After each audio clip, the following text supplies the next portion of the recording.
Good evening. Today, President Biden declared the U.S. is back at the meeting of G7 leaders in England. Once again, allies are being embraced, not alienated, and officials are praising common solutions to global problems.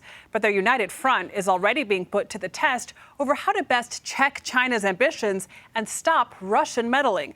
CBS's Nancy Cordes is at the G7 covering it all. Nancy, good evening.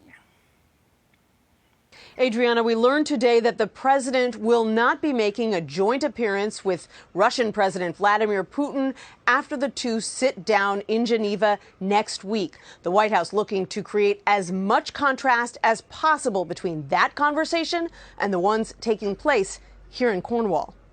Repairing alliances one handshake at a time.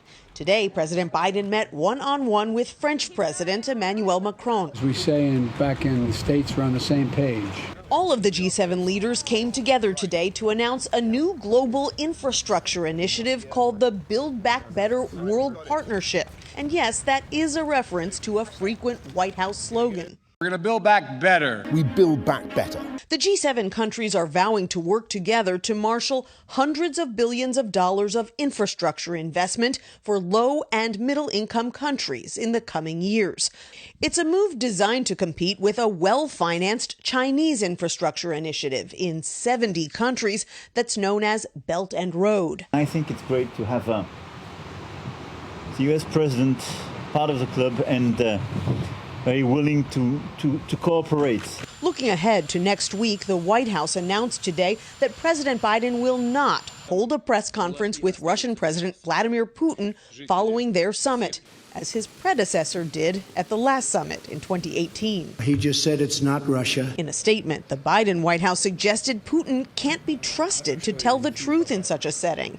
Quote, a solo press conference is the appropriate format to clearly communicate with the free press the topics that were raised in the meeting, especially in areas where we have significant concerns. In a new interview, Putin said the Russia-U.S. relationship has hit a low point. President Biden, of course, is radically different from Trump because President Biden is a career man. He has spent virtually his entire adulthood in politics. And it is my great hope that, yes, there are some advantages, some disadvantages, but there will not be any impulse-based movements on behalf of the sitting U.S. president. As the G7 talks draw to a close here, the leaders were treated to a dramatic flyover emphasizing the red, white, and blue. Tomorrow, the president and the first lady will take tea with Queen Elizabeth at Windsor Castle before he flies across the English Channel for a NATO summit on Monday in Brussels. Adriana? And he meets with Putin on Wednesday. Nancy Cordes, busy traveling with the president at the G7 in England. Thank you.